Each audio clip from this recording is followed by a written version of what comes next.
તો બીજે મેડિકલ કોલેજના તબીબોની વધુ એક હડતાળ કરવામાં આવશે। કોલેજના રેસિડેન્ટ તબીબો સોમવારથી હડતાળ કરશે અને તબીબો પોતાની અનેક માંગ સાથે હડતાળ પર ઉતરશે।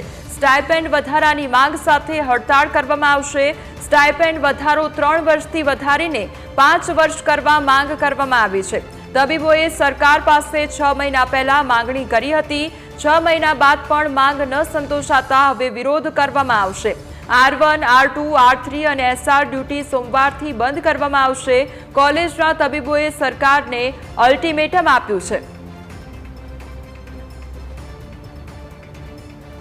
ઘણીવાર તો એવું કરવામાં આવ્યું છે કે ત્યાંથી સચિવાલયમાંથી જ અમુક રેસિડન્ટોને ઉપર પણ જવા દેતા નહોતા, છતાં પણ અમે સરકારને પૂરેપૂરો સમય આપ્યો, પણ છતાં સરકાર જ્યારે 9 જુલાઈ 2024ના રોજ ઋષિકેશ પટેલે એમની જ ઓફિસમાં અમને કહ્યું હતું કે તમારો જે વધારો છે 40% જેટલો વધારો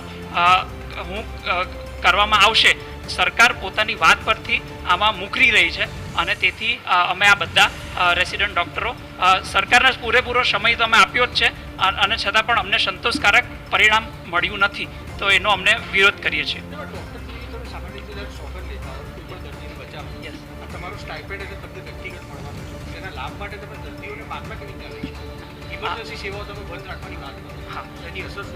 હા, ઇમરજન્સી સેવાઓ અમારે તો બંધ રાખવી જ નથી। અમારું પૂરેપૂરું જીવન તો દર્દીઓ માટે જ છે। અમે આજ દિન સુધી તમે જુઓ, અમે માર્ચ મહિનાથી શરૂઆત કરી હતી, છતાં ઓગસ્ટ આવી ગયો, છતાં અમે અમારું પેશન્સ રાખીને આ જે મુદ્દો છે ભાઈ, સ્ટાઇપન્ડનો મુદ્દો છે, આપણે આ રીતે કરી નહીં શકીએ। પરંતુ હવે આ જ વસ્તુ સરકાર પોતાના વચનો પર, પોતાના GR પર જ, પોતાના વચનો પર જ આમાં મૂકી રહી છે, એટલે અમને આ કડક પગલું લેવા મજબૂર કર્યા છે।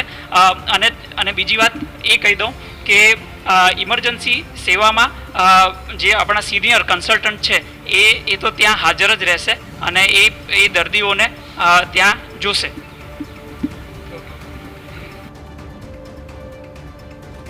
તો હવે આવતીકાલથી તબીબો દ્વારા હડતાળ કરવામાં આવનાર છે, ત્યારે હવે તે લોકો આકરા પાણી આવ્યા છે અને સરકાર સાથે સતત તેમના દ્વારા માગણી પણ કરવામાં આવી છે। અત્યાર સુધી કેટલી મુલાકાત કરવામાં આવી, પરંતુ તેનું કોઈ પરિણામ આવ્યું નથી અને યોગ્ય નિર્ણય લેવામાં આવ્યો નથી અને એટલા માટે જ હવે સ્ટાઇપન્ડના મુદ્દાને લઈને હવે તે લોકો દ્વારા હડતાળ કરવામાં આવશે અને 6 મહિના બાદ પણ તેમની માંગ સંતોષાઈ નથી અને તેના કારણે જ હવે વિરોધ કરવામાં આવશે। R1, R2, R3, SR duty સોમવારથી બંધ કરવામાં આવશે અને કોલેજના તબીબોએ સરકારને હવે અલ્ટિમેટમ આપ્યું છે।